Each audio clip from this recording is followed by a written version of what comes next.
Bienvenue dans la matrescence, vous écoutez l'épisode numéro 41 de la saison 2. Bonjour à tous et bonjour à toutes. La matrescence, c'est la contraction du mot maternité et adolescence pour expliquer la naissance d'une mère. Et si vous voulez en savoir plus, il suffit d'écouter le premier épisode.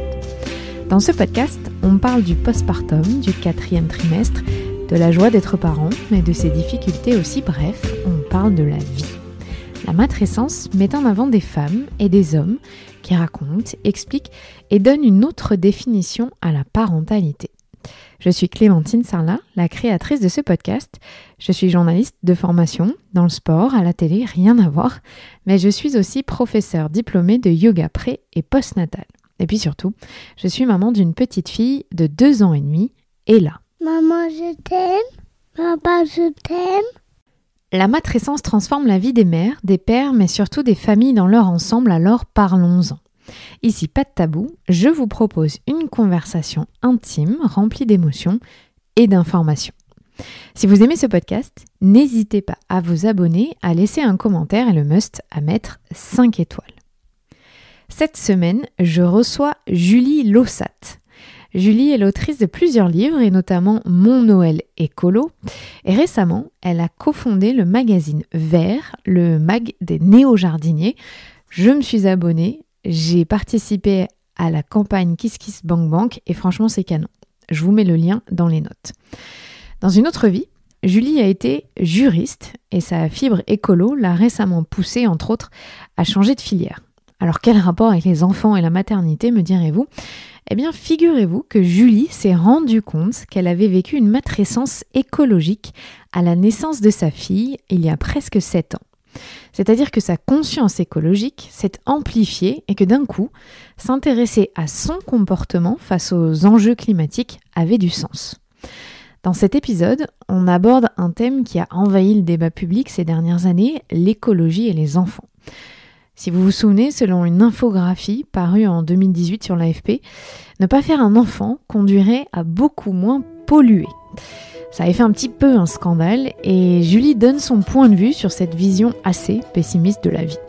Et puis elle vous explique les petites choses que l'on peut mettre en place pour amener nos enfants et nous-mêmes à changer nos modes de vie. Et si on doit retenir une chose de cet entretien, ne culpabilisez pas. Faites comme vous pouvez, c'est exactement le message de Julie. Je vous souhaite une très bonne écoute.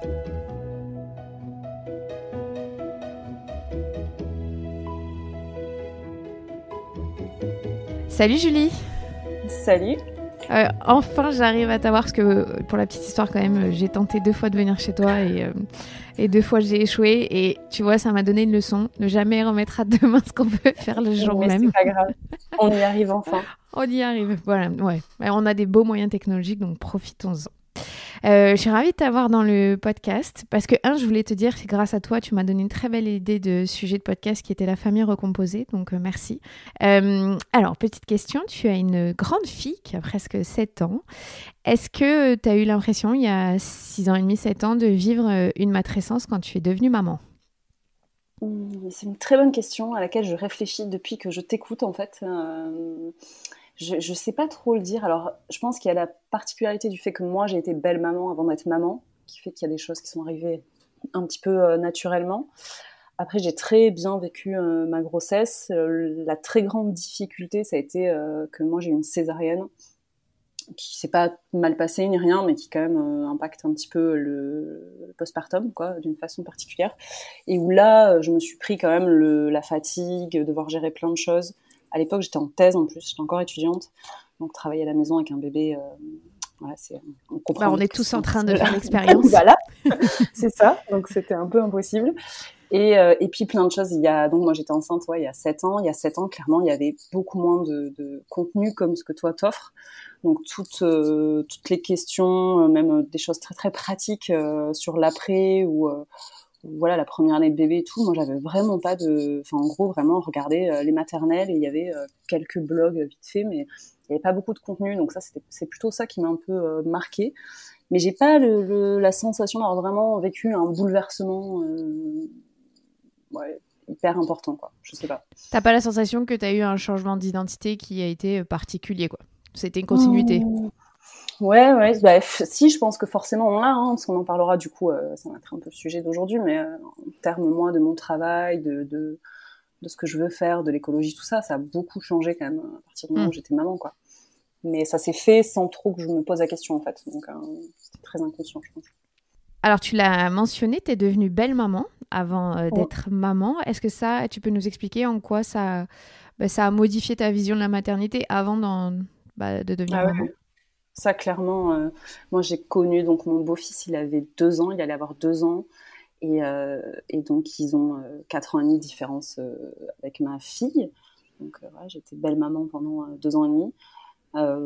Ça a énormément changé dans le positif et dans le négatif. Dans le positif, c'est que j'ai très vite compris qu'il y avait du temps qui était pas, enfin, qui était à prendre avec les enfants. Typiquement, je savais déjà avant d'être maman que ça allait être compliqué au niveau du sommeil, du temps passé, du fameux 6-8 heures. Tout ça, c'est des choses que j'avais déjà fait en fait, donc ça m'a pas paru bizarre. Après, c'est beaucoup de questionnements quand même, de savoir, déjà c'est compliqué d'être maman, de savoir quelle place on a, comment la prendre suivant les situations, et du coup moi c'était, ben voilà, est-ce que ça va changer mon rapport avec lui quand je serai maman, est-ce que comment ça va être, est-ce que j'aimerais autant les deux, enfin c'est vraiment des questions très très générales, mais c'est vrai que ça pose beaucoup de questions. Et voilà, mon compagnon aussi, du coup, c'était est-ce que voilà, comment il va faire avec les deux, est-ce que comment ça va se passer, en fait, c'était plus ça, c'était plus l'inconnu. Mais après, oui, ça change beaucoup, je trouve, d'être déjà belle maman. Et ça a révélé quelque chose en toi, du coup, de devenir mère par rapport à ton beau-fils? J'ai compris pas mal de choses. Il y a Ouais. quand même quelque chose. Alors c'est quand même un peu de l'ordre encore du tabou, mais alors autant moi vraiment tout se passe bien, et en plus j'ai la chance qu'il soit complètement adorable et hyper sage, beaucoup plus que ma fille, donc ça a été quand même assez facile. Mais pour le coup, il y a des choses où on est moins patient. Typiquement, lui, il avait beaucoup de problèmes de sommeil. Et ça, c'est très difficile pour moi. C'était très difficile voilà, de me réveiller plusieurs fois la nuit. Enfin, voilà.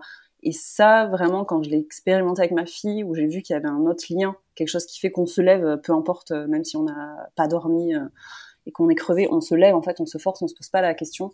Ça, c'est des choses que j'ai compris aussi, certains moments où il aurait fallu que je sois plus avec lui, parce qu'en fait, c'est comme ça, quoi. Mais j'avais pas ce sentiment-là qui doit être un peu naturel, ou je sais pas trop, mais parce que c'était pas mon enfant naturel, quoi.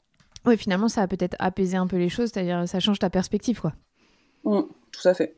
Mais après, ça m'a rassurée sur plein de choses aussi, parce que c'est typiquement, on te dit très souvent que t'es pas sa maman, donc qu'il y a plein de choses que tu ne peux pas décider pour lui, ou que tu ne peux pas faire, ou tout ça. Et en fait, j'ai bien vu que c'était pas vrai, que même en étant maman avec ma propre fille, il y a plein de choses qu'on peut faire, et lui continue à être élevé de la façon dont on élève notre fille aussi. On fait pas de différence sur ça, donc non, sur ça, c'était aussi, il y a beaucoup de points positifs aussi, hein. Alors, on va aborder un sujet d'actualité et surtout, tu as récemment publié un article sur ton blog là-dessus. C'est le thème avoir des enfants et l'écologie. Alors, pourquoi est-ce que cette notion, déjà, elle est rentrée aujourd'hui dans le débat? Pourquoi est-ce que ça cristallise autant notre attention?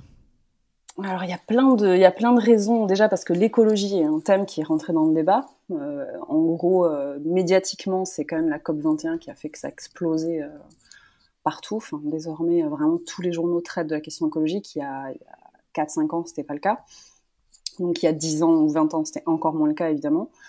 Il n'y avait pas trop de lien, dans tous les cas, avec la natalité. C'était pas, ou la démographie, ou le fait d'avoir des enfants. Donc, c'était pas du tout une question qui avançait. Et désormais, c'est tous les jours, en fait, qu'on voit des articles sur l'urgence, sur ce qui reste à faire. On voit du timing aussi qui est différent. Avant, c'était pour les 3-4 générations après, ça va être compliqué. Maintenant, l'horizon, c'est 2020, 2021, 2030, 2050. Donc, c'est un horizon beaucoup plus proche, en fait. Donc, évidemment, ça pose des questions sur faire des enfants, comment les élever, voilà, quel impact ça a, comment faire. Enfin, c'est des choses, je pense, qui sont arrivées très récemment, vraiment très récemment. Même, alors la génération de nos parents, je pense que c'était pas du tout dans cette thématique-là, mais je pense même il y a même pas 10 ans, je pense que c'était pas du tout la thématique. Et pourquoi est-ce que ça fait peur? Parce que on a l'impression qu'on va tous mourir. Non, je sais pas, ça fait peur pour plein de choses, parce que ça change le monde. Et déjà, c'est l'inconnu qui fait peur. Quel monde ça sera pour nos enfants? Donc là, typiquement, on sait pas, il y a des choses qui changent au niveau climatique et qui changent très vite, qui font que peut-être que dans 10 ans, juste, ou 20 ans, il y aura vraiment à notre climat, d'autres événements de catastrophes naturelles ou autres, et donc on ne sait pas du tout. Donc ça, l'inconnu fait peur à l'humain, évidemment. Donc qu'est-ce que ça va être? Ça change beaucoup de choses aussi au niveau de la consommation, du travail, quel type de travail va pouvoir... Enfin, on a tous envie que nos enfants aient une vie plutôt stable et épanouie, et là, typiquement, on ne sait pas en fait vers où on va. Donc je pense que ça fait peur, oui, ça fait peur aux parents, et même à ceux qui n'ont pas encore d'enfants, je pense. Il y a beaucoup qui se posent des questions. Dans ton article et même dans ton blog en général et ton compte Instagram, d'ailleurs, tu essayes beaucoup de déculpabiliser les gens. T'es pas du tout manichéenne et tu tranches jamais, c'est ni noir ni blanc. Mais est-ce que toi, par exemple, tu as eu cette pensée quand tu as eu ta fille à 7 ans? Est-ce que c'est quelque chose qui t'a posé question par rapport à l'écologie? Oui, alors moi j'ai vraiment vu le changement. J'ai toujours été très intéressée par l'environnement, c'est-à-dire plutôt... Enfin, voilà, habitant le sud-ouest, c'était plutôt l'océan, la montagne, voilà, protection un peu de l'environnement, de la nature. Mais je faisais pas trop le lien quand même avec ma façon de vivre et mes choix professionnels ou mes choix personnels. Vraiment, le fait d'être enceinte, les 9 mois de grossesse, j'ai passé mon temps à me poser plein de questions en fait sur ce que je mangeais, comment c'était fabriqué, comment c'était produit, les cosmétiques que j'utilisais. Enfin, il y avait vraiment, j'ai l'impression d'ouvrir des poupées russes, quoi, où il y avait tout qui sortait sur ce que je faisais moi au quotidien en fait. Et ça a continué jusqu'à maintenant, quoi. J'ai changé de boulot beaucoup pour ces questions-là aussi. Enfin, ça a eu un impact un peu général, mais voilà, on en discutait. J'ai l'impression que tout ce que toi tu racontes sur la matrescence et le fait voilà, de vivre un bouleversement à plusieurs niveaux en fait quand on devient parent, ça marche aussi sur l'écologie en fait. Il y a vraiment un changement qui se fait dans le cerveau à ce moment-là. Je sais pas l'expliquer encore, mais je pense qu'il y a vraiment un impact de la maternité, peut-être de la parentalité, hein, au sens plus large, quoi, sur ces questions-là d'écologie et de l'intérêt qu'on y porte, en fait. Ouais, toi, tu as la sensation qu'il y a une matrescence écologique qui survient assez fréquemment au moment de devenir mère. Je le vois moins sur les réseaux, j'ai beaucoup de monde qui me le dit, évidemment, comme tout le monde, j'ai des réseaux qui sont majoritairement suivis par des femmes, hein, mais j'en ai beaucoup qui ont des enfants, et vraiment beaucoup à me dire que c'est le moment de la grossesse et voir les 2 premières années en fait qui ont fait que elles se sont intéressées à ces questions-là. Alors des fois c'est des portes d'entrée toutes bêtes, hein, c'est les couches ou le lait ou l'allaitement ou des soins pour pendant la grossesse, quel type de soins mettre sur son ventre, parce que évidemment on a l'impression que ça prend une proportion, une importance plus grande qu'en général en fait.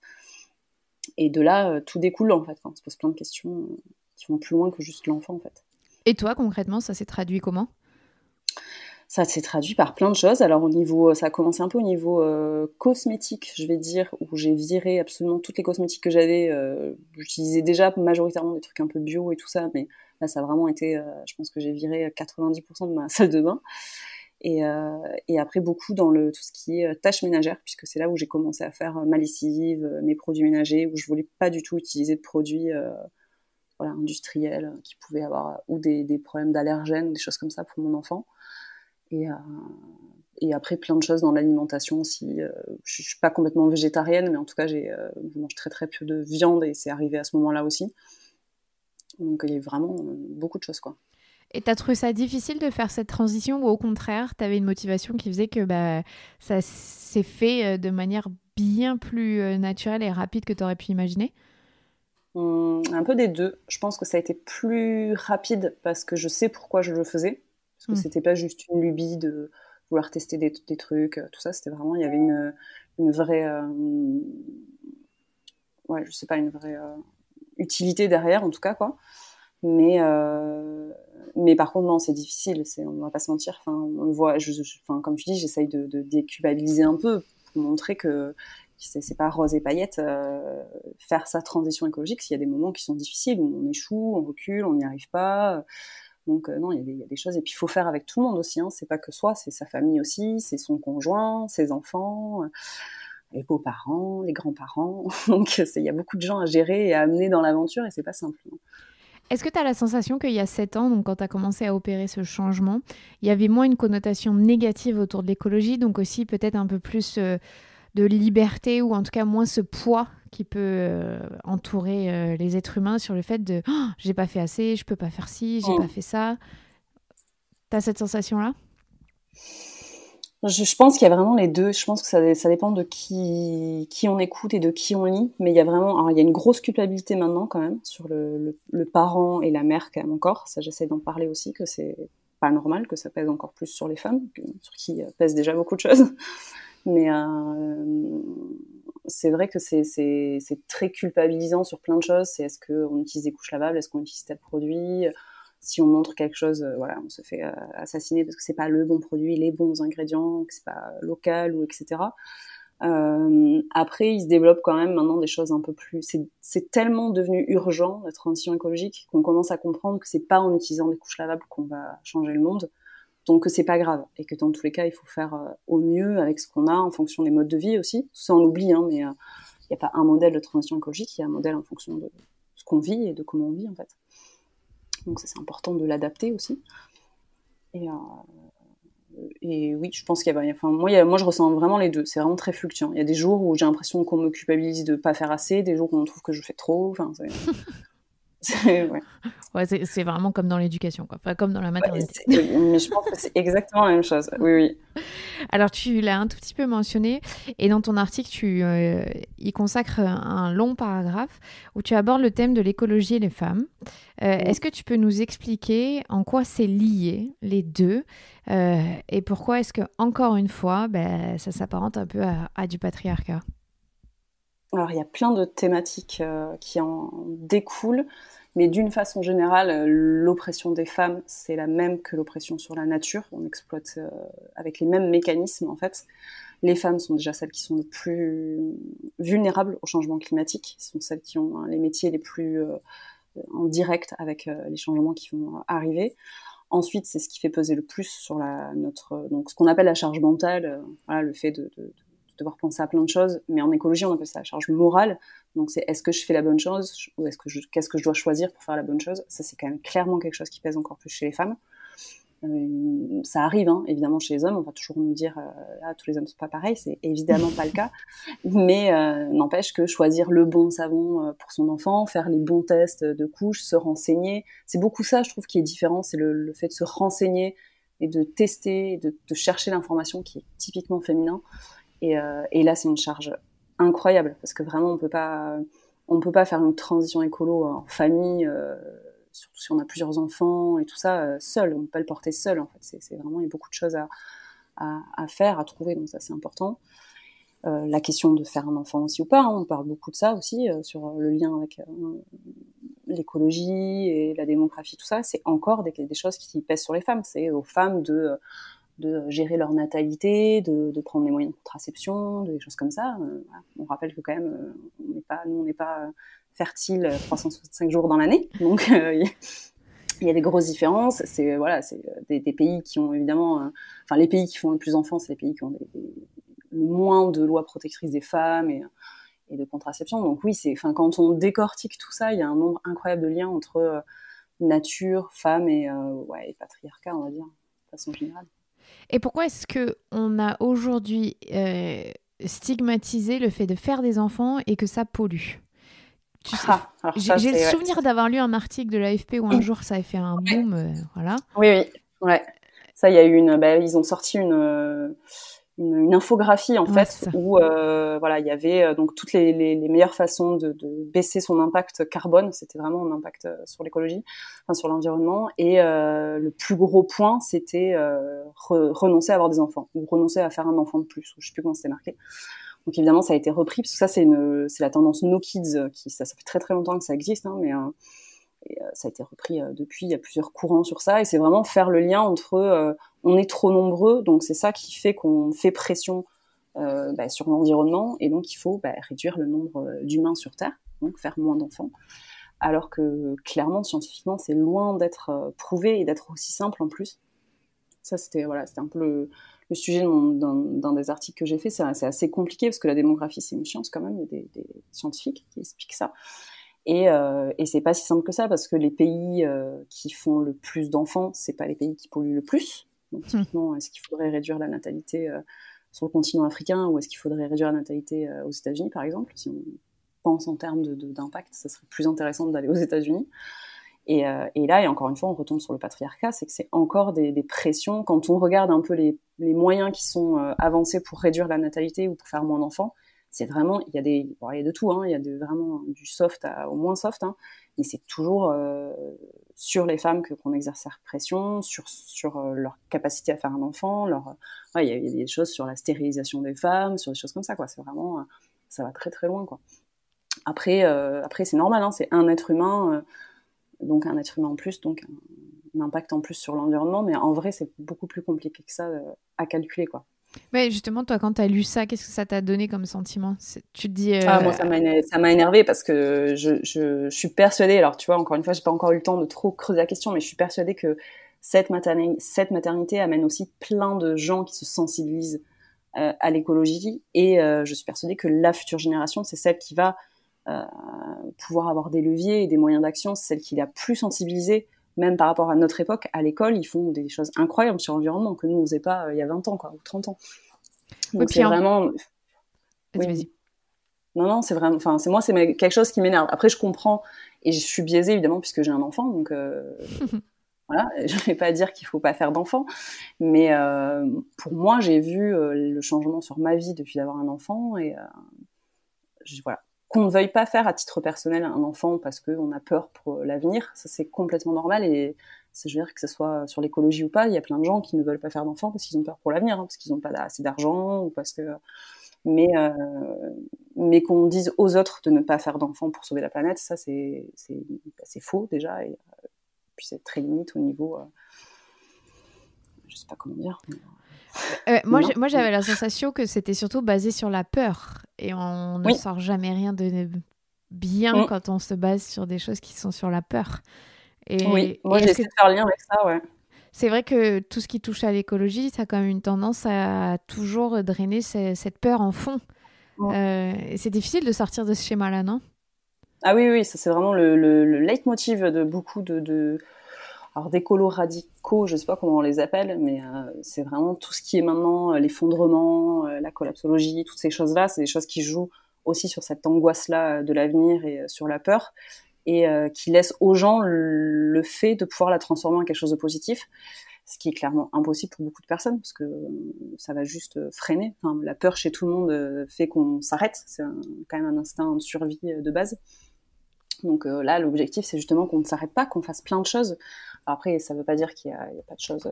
il y a des choses qui seraient à faire à d'autres niveaux, et je pense que c'est pour ça que qu'on dit qu'il y a urgence, et qu'il faut vraiment qu'on montre quand même aussi l'aspect négatif, c'est-à-dire qu'il faut quand même aller vite, parce qu'il y a vraiment urgence. Mais par contre, ça n'a jamais fait avancer personne d'aller lui faire peur, d'aller l'insulter, le forcer, le culpabiliser, ça n'a jamais marché, quoi. Et on le sait, c'est même des fonctionnements de cerveau, en fait, hein, de comment notre cerveau fonctionne face à une action ou un choix qu'on doit faire. Il sera jamais guidé par ça, en fait. Donc, alors, dans la réalité des faits, toi et moi, on sait, on est d'accord, évidemment, ça pollue, mais parce que toute activité humaine pollue, si on le prend au sens littéral du terme. C'est ça. Voilà. Oui. Donc, qu'est-ce qu'on peut mettre en place pour réduire notre impact au sein de nos familles avec nos enfants? Alors, vaste question, plein de choses. Moi, je différencie souvent la toute petite enfance, donc entre 0 et 3, on va dire, et après le vaste monde où l'enfant va rentrer en contact avec le monde extérieur, puisque c'est là que ça devient, à mon sens, plus compliqué. Pour les tout petits, c'est vraiment ce qui pollue le plus, en tout cas, et ce qui a le plus d'impact, ça va être les couches, évidemment, les couches jetables.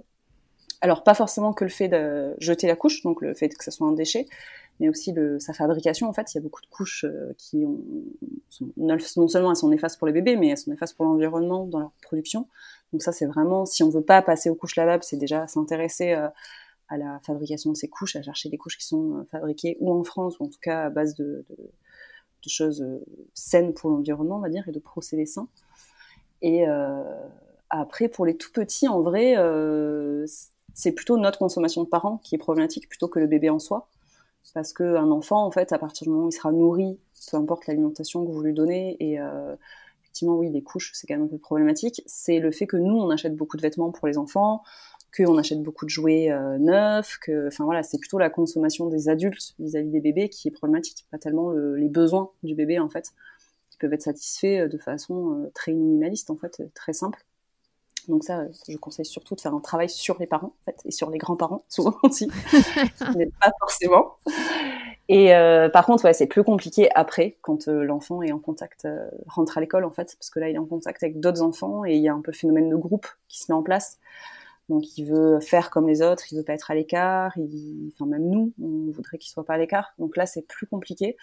Mais c'est pareil, il y a plein de petites choses. Ça va des toutes petites choses comme lui apprendre à manger des gâteaux faits maison depuis tout petit. Moi, clairement, je vois la différence entre ma fille, qui, du coup, elle a été élevée de ma seule façon, en fait, depuis toujours, et mon beau-fils qui, lui, du coup, a les 2 éducations. Il y a des choses qui sont bien moins compliquées. Ma fille, elle sait même pas qu'il y a de la lessive qui s'achète en supermarché, je pense. Je pense qu'elle a jamais vu un bidon de lessive de sa vie. Elle sait même pas que ça s'achète, quoi. Que lui, mon beau-fils, voilà, le savon de Marseille, ça sent pas bon. Le savon solide, c'est pas top. Enfin, voilà. C'est plus compliqué, quoi. Ouais. Donc, plus on prend tôt, mieux c'est, je pense. Ouais, puis il y a un enjeu si tu l'as pas tout le temps, donc forcément, c'est pas. Ah oui, Voilà, c'est beaucoup plus long du coup à le sensibiliser. Après, ça vient, hein, ça arrive, hein, mais là pour le coup, lui, il va avoir 11 ans et on rentre doucement dans le moment, le deuxième moment un peu compliqué avec les enfants où là, il va falloir lâcher du lest parce que il va faire ses choix, il va décider, il va rentrer un peu en conflit et c'est pas grave. Enfin, je veux dire, il faut aussi un peu déculpabiliser sur ça. C'est pas parce qu'il va continuer à acheter du gel douche que ça c'est très très grave pour l'environnement, quoi. Mais par contre, il y a des choses tout bêtes, hein. vas-y. Alors, si tu veux toutes les lister, ça va être compliqué, mais oui, les goûters industriels, c'est quand même suivant le nombre d'enfants qu'on a, ça peut vite monter et vite chiffrer aussi. Donc ça, c'est voilà, lui apprendre à aimer les gâteaux maison, parce que c'est souvent un problème avec un enfant qu'on prend un peu en cours de route. Du coup, voilà, les gâteaux maison, ils aiment, mais pas forcément tous les jours, quoi. Les compotes, c'est voilà, privilégier des choses réutilisables. Voilà, maintenant, on trouve plein de trucs qu'on peut remplir.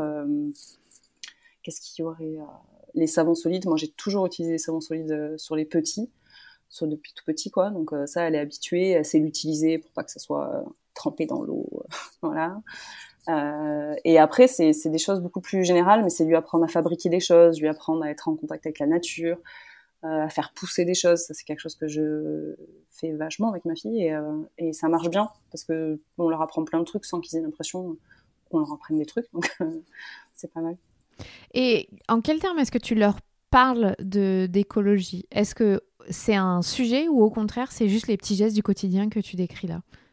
Ah non, moi, c'est un sujet. C'est vraiment un sujet et je pense que c'est très délicat. Ça dépend beaucoup des enfants. Typiquement, ma fille est pas quelqu'un de très angoissé. Donc, vraiment, elle adore typiquement les documentaires qu'il y a en ce moment, qui sont pas spécialement faits pour les enfants, hein, mais qui peuvent être un peu durs des fois parce qu'on voit les animaux qui sont soit maltraités, soit isolés, soit, enfin voilà, il y a des choses qui sont un peu dures. Si l'enfant est un peu sensible, elle adore ça, donc vraiment, il n'y a pas de souci sur ça. Mon beau-fils, lui, pour le coup, il est beaucoup plus sensible, donc je trie un peu l'information parce qu'il y a des choses qui l'angoissent. Lui, typiquement, il a été à l'époque, c'était des pics de pollution. Lui, dans son école, ils avaient interdiction de sortir, tu sais, dans la cour de récré. Et ça l'avait vachement angoissé parce qu'il savait pas ce que c'était la pollution, qu'est-ce qu'il risquait. Enfin voilà, et c'était concret sur lui, quoi. C'était vraiment, je peux pas aller dans la cour pour jouer, quoi. Donc ça, il faut trier. C'est vrai qu'il faut pas angoisser les enfants. Ça c'est aux parents de connaître les limites en fait de son enfant. Mais par contre, il faut vraiment dire les choses. Je pense que c'est important d'expliquer ce que c'est l'écologie, ce que c'est la pollution, d'où ça vient. Pourquoi est-ce qu'on prend la voiture ? Pourquoi est-ce qu'il faudrait moins prendre la voiture ? Pourquoi l'avion ça pollue ? Il y a beaucoup de choses qui sont abstraites en fait dans l'écologie. La pollution déjà pour eux ils la voient pas, donc c'est très abstrait. Les pesticides ils savent pas ce que c'est. Enfin il y a plein de choses comme ça qu'ils comprennent pas en fait. Soit parce que c'est pas, enfin le mot est compliqué, soit parce que c'est complètement abstrait, ça ne se touche pas, ça se matérialise pas. Donc faut vraiment. Alors là c'est l'avantage de notre génération quand même. Il y a plein de choses maintenant sur internet, plein de trucs à construire. Il y a plein de magazines pour les enfants. Il y a vraiment beaucoup de ressources pour eux pour qu'ils comprennent en fait un peu ce que c'est et que c'est un lien avec leur façon de vivre en fait, quoi. Et par exemple le tri aussi, les impliquer dans le tri, ça participe bien. Ça participe bien. Nous on a fait depuis tout petit, on avait du coup investi dans 3 poubelles avec 3 couleurs différentes pour qu'elles puissent capter et on a mis une étiquette dessus avec le papier, le compost et tout ça. Et je pense que toute petite, elle savait déjà. Alors il y avait des loupés un peu sur certains trucs, mais elle sait très bien faire le tri. Alors que tu vois, son frère, c'est plus compliqué. Il y a des trucs où il me demande encore où est-ce que ça va. Donc je pense parce qu'il n'y a pas les mêmes consignes de tri chez sa mère, évidemment, c'est pas simple. Mais elle avait tout de suite, voilà, à sa portée. Ça, c'est aussi un truc qui n'est pas du tout de l'écologie, hein, c'est plutôt du Montessori, mais faire tout à hauteur d'enfant, c'est hyper important pour qu'ils puissent faire eux-mêmes, en fait. Donc leur mettre des poubelles qui sont petites en taille, qui peuvent, voilà, le couvercle, ils peuvent l'ouvrir eux, jeter. Enfin, voilà, ça, c'est des petits trucs, mais c'est assez important qu'ils puissent le faire eux-mêmes, quoi. Les choses qui sont lavables ou les trucs pour eux, il faut que ça soit à leur niveau aussi. Faut les impliquer, et sincèrement, en plus, ils aiment bien, en général, qu'on les implique à toutes ces tâches-là. Donc, Et ce que j'aime bien, en fait, finalement, dans tout ce que tu dis, c'est que c'est assez drôle. On dit les enfants, ça pollue, et au final, je me rends compte que c'est pas vraiment les enfants qui polluent, c'est nous, les parents, qui, avec les choix qu'on fait, pouvons induire une pollution ou non. C'est-à-dire ce que tu disais, est-ce qu'on achète que des vêtements neufs, est-ce qu'on achète que des jouets neufs, donc c'est le revoir notre modèle de consommation. Et est-ce que tu as la sensation que justement quand on devient parent avec cette matrescence écologique, là quand même on se pose ce genre de questions, ou ça peut venir plus tard? Comment est-ce que ça se traduit? Ça, c'est très lié, c'est très différent. Je pense qu'il y a, même moi, je l'avais pas trop fait en lien avec le fait d'acheter des vêtements, des jouets. Alors, je suis pas non plus ultra dépensière, mais c'est vrai que je voyais pas trop l'avantage d'acheter d'occasion. C'était moins la mode aussi à l'époque. Mais c'est compliqué, hein, parce qu'avoir un bébé, pour le coup, pour les enfants, après, on peut un peu faire en général ce qu'on veut, mais pour les tout petits, on est submergé de cadeaux, de sollicitations. Enfin voilà, les premiers Noël, en général, ça fait bizarre, quoi. Enfin, moi, je sais que c'était les premières fois où je commençais un peu à penser à un Noël version écolo. Premier Noël de ma fille, je me suis dit, mais enfin, elle avait 4 mois, elle pouvait pas jouer avec les 3 quarts des jouets, tout était neuf, il y en avait partout, il y avait des trucs en doublon et tout. C'est là, pour le coup, oui, c'est pas l'enfant qui a demandé ça, c'est vraiment notre rapport au temps passé avec l'enfant, à ce qui va le rendre heureux, à ce qu'on a peur nous. Enfin, c'est du travail sur nous, hein. C'est pour ça que l'enfant qui pollue, oui, parce que évidemment c'est une nouvelle vie, donc il y a un impact nouveau. Mais en vrai, c'est du travail sur nous. Et nous, on est vraiment la génération, on est un peu à cheval sur ce qu'on a eu comme éducation et ce qu'on aimerait donner comme éducation, en fait. Donc c'est un peu compliqué de switcher très vite, quoi. Et tu as des astuces pour expliquer à la famille ou la belle famille que non, on veut pas que des jouets qui font du bruit et qui ont du plastique. Ouais, alors ça, j'ai testé plusieurs choses. Alors ce qui marche bien chez moi, c'est les activités. C'est de leur dire d'offrir alors soit les activités, soit des choses un peu immatérielles, type des abonnements à des revues, des trucs comme ça pour les tout petits, enfin pour les plus petits, pas les tout petits, mais ça marche bien, parce qu'en général, où il y avait genre, moi, mes parents lui avaient l'abonné à la Baby Gym, typiquement, ils avaient payé l'abonnement pour la Baby Gym, des trucs comme ça. Donc ça permet d'enlever quelques cadeaux. Mais bon, il y en aura toujours, hein, ça c'est évident. Leur faire des listes, ça, essayer de trouver des choses vraiment qu'on a envie, des choses qui sont évolutives ou qui pourront durer si on prévoit d'avoir plusieurs enfants, des choses comme ça qu'on pourra donner. Ça, c'est important. Après, c'est leur expliquer, hein. C'est vraiment, j'ai pas de recette miracle, hein, parce que même chez moi, c'est beaucoup moins compliqué qu'il y a 6 ans, mais c'est vrai qu'il faut vraiment y aller, expliquer. C'est compliqué, vraiment expliquer aux gens, parce que là, on touche à la corde sensible, surtout chez les grands-parents, la corde sensible du petit enfant qu'on a envie d'ultra gâter, et on a l'impression de le priver, en fait. Donc, il faut vraiment expliquer pourquoi on fait ça, qu'est-ce qu'on peut faire autrement, essayer de trouver une journée, par exemple, à passer avec l'enfant plutôt que de lui acheter un cadeau. Enfin, c'est voilà, ça à voir en fonction des familles, quoi. Oui, c'est sûr que c'est pas simple chez tout le monde, ou en tout cas, tout le monde n'est pas prêt à entendre ces discours-là. Puis sinon, on peut redonner à des associations, j'imagine, complètement, des cadeaux discrètement. Ouais, c'est ça. Ouais. Et est-ce qu'il y a aujourd'hui de plus en plus d'ateliers pour les parents pour apprendre par rapport aux petits, par exemple, parce que je vais être honnête, moi j'ai pas fait les couches lavables et c'est pas non plus le plus simple, donc il faut apprendre. Ça existe de plus en plus, ça, tu le vois? Oui, ça, il y a de plus en plus de cours, que ce soit couche lavable, portage, même pour l'alimentation au début, pour fabriquer ses soins, typiquement le liniment, choses comme ça. Ça se développe. Il y a pas mal de sites aussi qui vendent des couches, ou même des sites de location maintenant. Typiquement, au début, quand on débute, on ne sait pas forcément quel type de couche va fonctionner. Enfin, il y a vraiment différents modèles, donc c'est compliqué. Donc ça, c'est plutôt pas mal pour les parents de pouvoir louer, de pouvoir tester, des toutes petites tailles aussi, parce que les tout petits bébés, les couches lavables en général, c'est plus, voilà, il faut que l'enfant soit un peu plus grand. Donc il y a des modèles tout petits, mais qui coûtent cher. C'est aussi un problème de budget. Donc là, c'est quand même quelque chose d'intéressant de pouvoir le louer, en tout cas. Et souvent, ils font maintenant, il y a plein de, même sur Internet, hein, de chaînes, tout ça, pour ceux qui ne peuvent pas se déplacer, où il y a des cours pour apprendre, ils expliquent la différence entre les types de couches, voilà, ou d'autres types de recettes. Mais ça va évoluer, hein. Je pense, moi, je le vois même pas en 2 ans, là, c'est l'explosion des comptes Insta, des blogs, des trucs en ligne, sur ça, sur les couches lavables, sur les différents types. Et toi, il y a des choses que tu modèles. regrettes de ne pas avoir fait avec ta fille, ou tu te dis, si j'avais su, si on m'avait appris, ça aurait été plus simple, ou tu sens que tu étais bien armée? Oh non, j'étais pas bien armée. Moi, c'était tout. Franchement, moi, je me suis lancée dans la lessive maison. Je pense que tout le monde me prenait pour une hippie qui allait aller à Woodstock, quoi. Il y avait pas grand-chose, hein, dessus. Donc non, si j'avais pu avoir, ouais, un petit condensé d'infos et de trucs à faire, à tester, tout ça, ça m'aurait servi, hein. Il y a eu beaucoup de ratés. Après, c'est pas du tout des regrets, parce que moi, j'adore expérimenter, donc c'était plutôt top. Mais ouais, c'était un peu compliqué. L'alimentation, typiquement, moi j'ai eu des soucis avec l'allaitement. J'aurais aimé être un peu plus suivie pour ça. Après, pour qu'est-ce qu'on peut faire, pas faire. Enfin, voilà, j'ai eu la chance d'avoir des chouettes personnels médicaux, quoi, que ce soit les pédiatres et tout ça. Mais je sais que c'est pas forcément le cas. Donc ça, c'est important quand même d'avoir des repères, que ce soit, ça peut être plein de trucs, hein, le médecin, un blog, quelqu'un sur Insta, je sais pas, ça peut être plein de trucs différents. Mais je trouve que c'est important. Maintenant, on a du recul en fait sur plein de trucs, quoi. Ce qu'on peut faire, pas faire. Moi, c'était vraiment, on y allait puis on voyait, quoi. Enfin, et il fallait gérer le conjoint aussi, parce qu'on ne parle pas forcément toujours du conjoint, mais il n'est pas forcément d'accord avec tous nos choix. Mais j'allais te poser la question, tu vois, ça m'intéressait de me dire, est-ce que la transition de matrescence écologique que tu as eue, elle a coïncidé avec celle de ton mec? Alors, pas vraiment. Lui, il a eu la matrescence de je suis ma femme, parce que sinon, ça va être compliqué.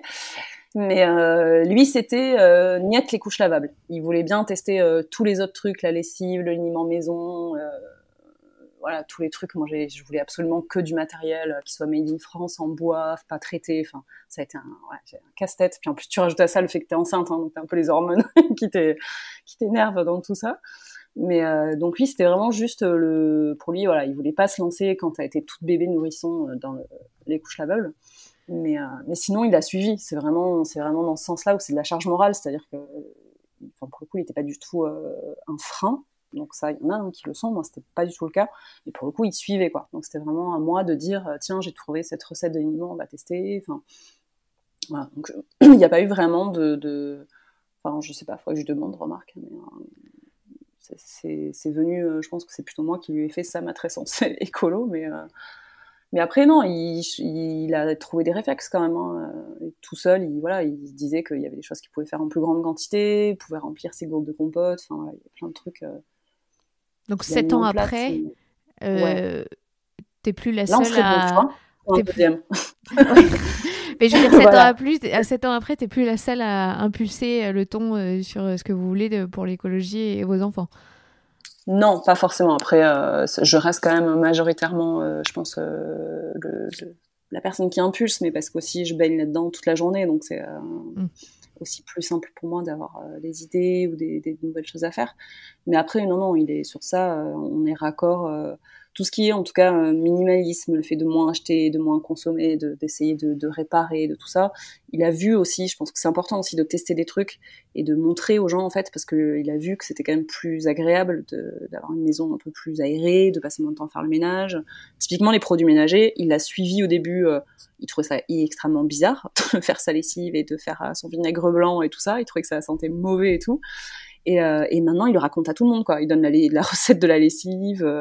Et je pense qu'il trouve ça, tu vois, chouette d'avoir peu de produits, peu de trucs, alors qu'avant, c'est comme tout le monde, tu vois, on avait le produit pour chaque pièce de la maison, Donc voilà, je pense que l'exemple marche pas mal chez les hommes, en tout cas. Enfin, le fait de voir que c'est simple et que ça facilite la vie, ça marche bien, en général.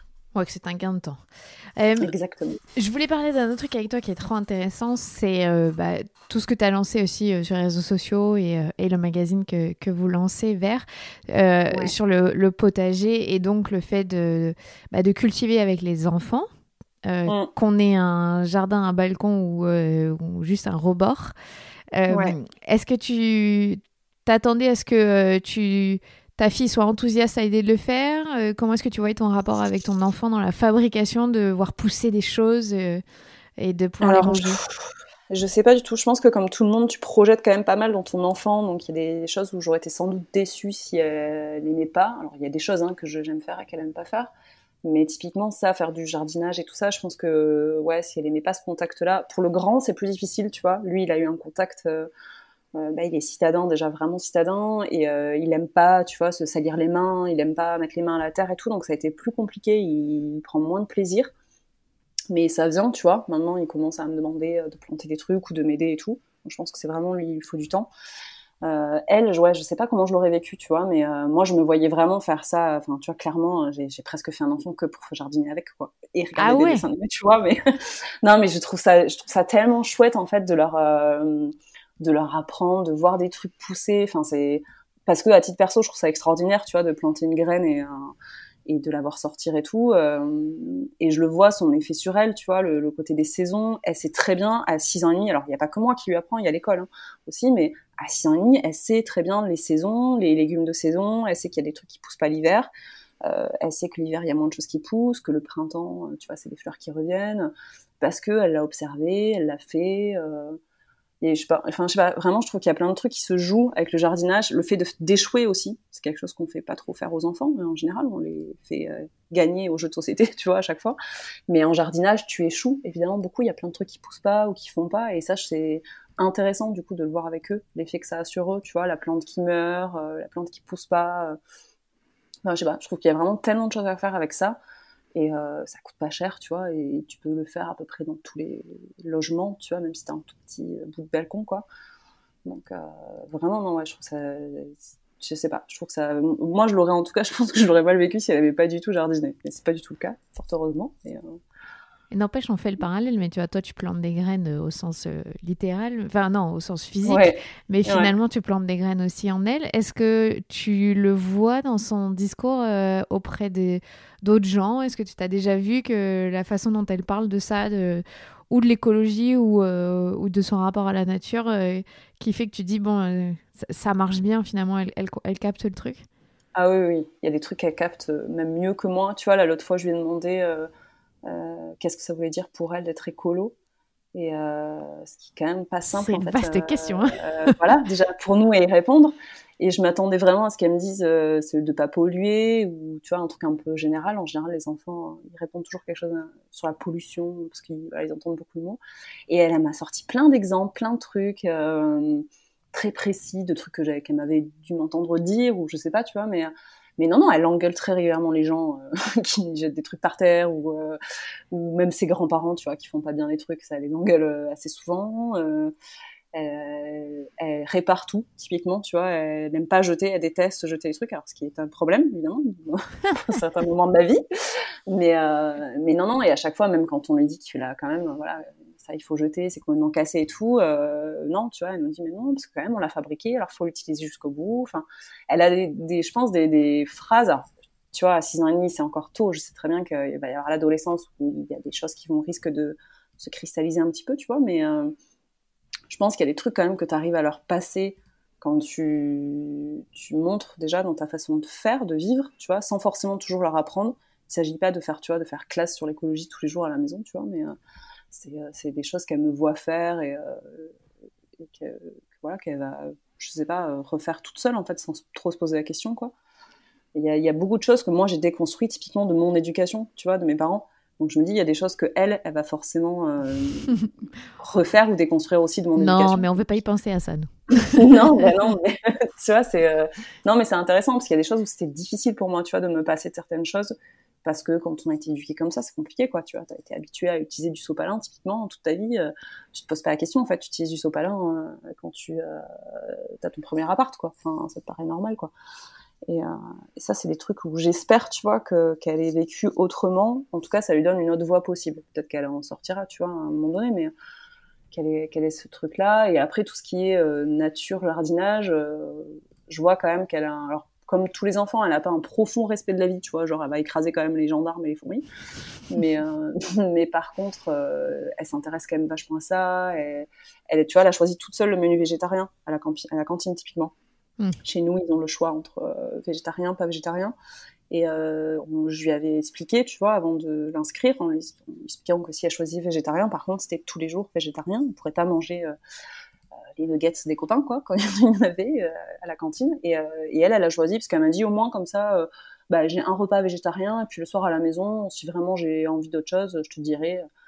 Ok. Donc, je trouve ça fou, parce que nous, on n'est pas végétarien 100%, tu vois, donc elle a fait son choix toute seule. Et elle est ravie, tu vois, donc tant mieux. Est-ce que quand il a fallu l'inscrire à l'école, tu t'es posé la question de quel rapport a l'école avec la nature? Est-ce que dans la cour de récré, il y a de la nature? Est-ce que ils font des sorties? Est-ce que ça s'est rentré en compte dans votre choix? Un peu, oui, parce que alors, nous, du coup, on avait 2 écoles dans la carte scolaire et on avait été visiter une école privée pour avoir un peu tout le panel de choix et voir. Je sais qu'à titre perso, je voulais une école proche parce que je voulais pouvoir y aller à pied. Donc, c'était plutôt dans l'aspect déplacement et impact des transports parce qu'on voulait essayer de se passer de la voiture. Et effectivement, je voulais qu'il y ait quand même un accès à l'extérieur, quoi. Tu vois, que ce soit pas une cour toute bétonnée. Donc, c'est pas trop le cas ici. Donc, il y a quand même plutôt des écoles assez vertes, quoi. Mais là où elle est, c'est plutôt cool. Ils ont quand même pas mal de projets liés à la nature, au potager. Tu vois, là, ça m'intéresse, elle est hyper écolo aussi, donc ça, c'est cool. Mais voilà, non, ça change un peu et c'est une école qui est classée réseau prioritaire et je trouve ça intéressant parce que du coup elle côtoie plein de façons de faire différentes, ce qui est pas forcément simple au quotidien, tu vois, mais je trouvais ça important aussi de l'ouvrir à ça. Je pense que j'aurais du mal à la mettre dans une école complètement fermée, complètement bétonnée, quoi. Ouais, il y a un moment aussi, c'est ça, je te dis, quand on devient parent, on choisit aussi en fonction de ce qui nous anime et concrètement bon, après on précise, tu vis à Pau, effectivement tu as un accès à la nature qui est un petit peu plus facile et privilégié. Tu as parlé de la voiture. Est-ce que c'est possible de faire sans voiture avec des enfants? Alors, encore une fois, je suis assez... Pour des gens qui ne vivent pas en ville, hein, qui ne sont pas, tu vois, intramuros Paris, où effectivement, il y a quand même des transports en commun. Alors, nous, tu vois, typiquement, on a une ville, c'était typiquement la ville moyenne, où quand tu es très proche du centre-ville, tu peux tout à fait te passer de voiture, parce qu'il y a quand même un réseau de transports en commun ou de... Alors, le piste cyclable, c'est pas encore tout à fait ça ici, mais ça va s'améliorer petit à petit. Mais tu peux t'y passer, ou par contre, dès que tu t'éloignes un petit peu, typiquement, les familles... dès que t'as un enfant, en général, tu t'éloignes un peu pour avoir une maison ou un jardin, c'est compliqué quand même encore, quoi. Nous, on a réussi à se passer d'une voiture. On avait 2 voitures, comme je pense beaucoup de provinciaux, tu vois, qui étaient un peu loin de la ville. Et là, on a réussi à se passer d'une voiture, mais du coup, c'est mon mari qui va au travail en bus ou en vélo, tu vois, et moi, je garde la voiture s'il y a besoin dans la journée. Pour les enfants. Mais voilà. Mais ça peut être un peu compliqué. Alors après, il faut revoir les déplacements, en fait, quoi. C'est vrai qu'on a la chance, tu vois, de pouvoir se balader à pied et d'être quand même assez vite dans la nature. Je pense que si j'étais vraiment, tu vois, dans un endroit tout bétonné ou complètement isolé, à l'inverse, tu vois, à la campagne, c'est compliqué, franchement. Tu dois les amener aux activités, tu dois aller faire des courses. Sans voiture, non, il y a encore beaucoup de choses à faire pour que les gens ils se passent de voiture. Hein. C'est un gros effort quand même personnel. Donc moi, je le fais volontiers, et puis c'est un avantage financier, faut pas se mentir, hein, de se passer d'une voiture, c'est quand même un budget, une voiture. Mais par contre, avec des tout petits, c'est sport, quoi. Non, mais c'est une vraie question, parce que ça rentre en compte dans l'écologie globale de la voiture, mais bon, nos modes de vie font que c'est quand même extrêmement difficile de s'en passer quand on ne vit pas, on rappelle, dans des endroits où il n'y a que des transports en commun, parce que la plupart des Français, c'est pas le cas, d'ailleurs. Bon, alors, pour finir sur une note quand même plus positive, enfin non, mais c'est positif, mais bon, finalement faire des enfants, et tu l'as un peu dit au début, c'est plutôt de l'espoir, parce que ça veut dire qu'on peut leur transmettre via notre éducation d'autres pensées qui font que eux ils vont prendre le relais, on mise tout sur eux. C'est ça, exactement. Non, je pense que l'important c'est de leur montrer les choses, tu vois, et que tu pourras jamais en faire un parfait écolo, et peut-être qu'à l'adolescence, il y a tout qui va exploser en plein vol, ou, tu vois, enfin, on peut jamais savoir. Puis qu'est-ce qu'un parfait écolo, d'ailleurs? Vaste question. Vous avez 3 heures. Voilà, c'est impossible à y répondre, mais je dirais même des choses, des gens qui sont très très très très avancés dans la transition écolo, ils se confrontent tous au problème de l'adolescence et du jeune adulte, où là, il va faire ses propres choix, et souvent il faut se mettre quand même un peu en opposition avec les parents, tu vois. Donc des fois c'est justement ces gestes-là écolos qui valsent, quoi, parce qu'ils veulent montrer leur autonomie et leur personnalité. Donc ça, c'est pas trop grave, mais je pense que par contre, leur montrer qu'il y a une urgence, qu'ils peuvent faire des choses, qu'ils peuvent s'impliquer, que ce soit personnel mais aussi collectif, tu vois. Moi, j'expliquais à ma fille quand il y a la marche du climat, pour l'instant, je l'ai pas amenée parce que j'avoue que cette année, les circonstances des manifestations, tu vois, je préférais ne pas l'amener. Mais pourquoi pas plus tard, je lui explique qu'il y a des associations, elle vient avec moi, enfin tu vois, il y a des trucs qu'il faut montrer où j'espère plus tard, ce sera une génération qui saura qu'elle peut faire des choses, même si elle n'a pas les réponses, qu'ils peuvent aussi trouver du travail. Moi je discute beaucoup de ça avec ma fille, parce qu'elle sait que j'ai changé de travail, un peu pour ces raisons-là, de changement, de transition écolo en tout cas, que je veux que ce soit plus important dans ma vie professionnelle. Et elle sait que plus tard, elle peut aussi choisir un travail dans ce sens-là, tu vois, un travail qui soit impactant, qui fasse avancer les choses, qui soit positif. C'est pas juste essayer d'avoir de l'argent, un CDI. Ça va être quand même très compliqué à l'avenir de penser encore comme ça, tu vois. Donc je pense que c'est plutôt leur donner un peu des clés pour que plus tard, ils aient de quoi changer le monde, tu vois, sinon on n'y a pas réussi, quoi. Et est-ce que ça t'inquiète, toi, personnellement, le monde qui évolue et qui change, ou tu arrives à garder une confiance et te dire que... Moi, j'ai confiance. Après, ouais, ça m'inquiète aussi. Enfin, il y a des fois où ça m'inquiète. Après, j'arrive à réprimer et à cacher l'inquiétude. Non, il y a des moments où je me dis que quand même, putain, ça va être compliqué, quoi. Enfin, disons que tu vois, il y a certaines projections. Alors l'avantage, c'est que tout ça, on n'en sait rien, hein, donc il y a quand même des choses où on n'est pas tout à fait sûr des conséquences que ça aura. Donc tu peux toujours te dire que ce sera peut-être pas aussi catastrophique. Tu vois, la situation qu'on vit actuellement, on voit l'impact que ça a sur le climat. C'est incroyable. Alors évidemment, c'est une catastrophe mondiale et sanitaire, on va pas le nier. Mais par contre, ça veut dire qu'en un mois, si on arrête toutes les activités, t'as la pollution qui diminue, mais de façon incroyable. Ce qu'on ne pensait pas, tu vois, pas être possible, quoi. À chaque fois, c'était non, tu vois, ça va être compliqué, il faut faire des choix, tout ça.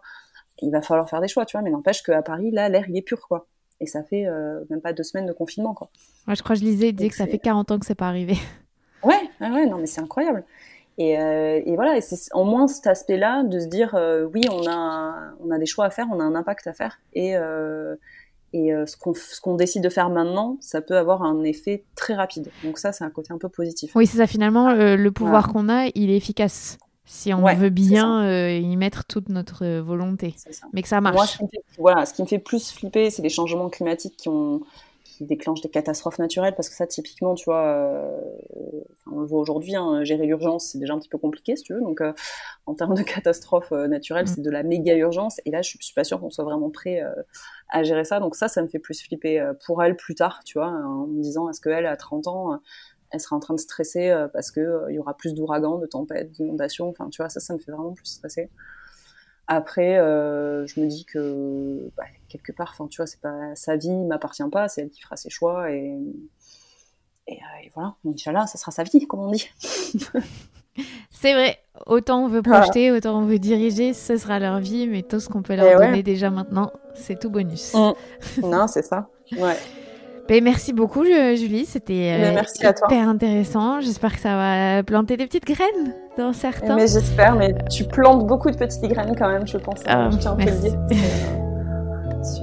Je pense que ça change quand même. Alors, évidemment, pas que toi, mais tout ton contenu et tout ce que tu apportes aux mamans, futures mamans, papa, aux futurs papas. Je pense que c'est ça qui change le monde aussi, hein, parce que l'écologie, c'est ton épisode avec le docteur Guéguin d'ailleurs qui m'a fait beaucoup réfléchir sur l'empathie, où elle explique à un moment donné que toutes ces questions-là d'éducation, ça a un impact sur l'empathie de l'être humain, et c'est quand même quelque chose qui a un impact sur le fait qu'on prenne à bras le corps ce changement écologique, en fait, le manque d'empathie. Donc je pense que c'est doublement... Ah ouais, c'est vrai, t'as raison.